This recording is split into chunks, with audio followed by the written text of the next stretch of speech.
നിഷേധിക്കപ്പെട്ട സ്വാതന്ത്ര്യ സമര പെൻഷൻ ലഭിക്കാൻ 103-ാം വയസ്സിൽ നിയമ പോരാട്ടം നടത്തുകയാണ് തിരുവനന്തപുരം വർക്കല സ്വദേശി നാണുഗോപി. നേതാജി സുഭാഷ് ചന്ദ്രബോസിന്റെ INA-യിൽ അംഗമായിരുന്ന നാണുഗോപി സിംഗപ്പൂരിൽ 8 മാസത്തിലധികം ബ്രിട്ടീഷ് തടവറയിലായിരുന്നു.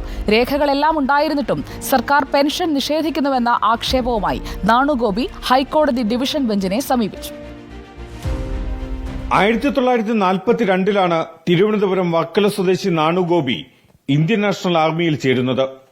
INA-യുടെ 6-ാം ഗറില്ല റെജിമെന്റിൽ 1732-ാം അംഗമായിരുന്നു നാണുഗോപി. സിംഗപ്പൂരിലും ബർമയിലും ബ്രിട്ടീഷ് സൈന്യത്തിനെതിരെ നാണുഗോപി ഉൾപ്പെടുന്ന സൈന്യം പോരാടി.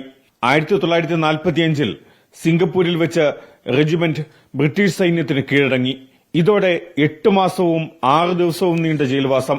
ഇന്ത്യക്ക് സ്വാതന്ത്ര്യം ലഭിക്കാനായി ബ്രിട്ടീഷുകാർക്കെതിരെ പോരാടിയ ഈ 103 വയസ്സുകാരുടെ ഓർമ്മകളിൽ ഇപ്പോഴും ഓരോ നിമിഷവും സുവ്യക്തം.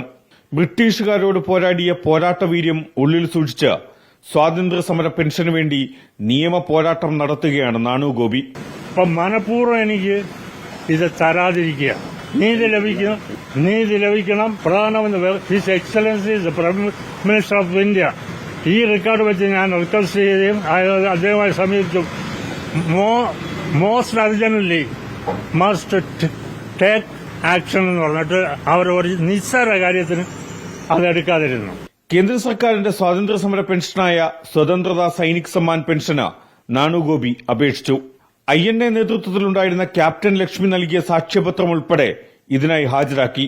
എന്നാൽ പ്രത്യേക കാരണങ്ങൾ പറഞ്ഞ് പെൻഷൻ അപേക്ഷ കേന്ദ്ര സർക്കാർ തള്ളി.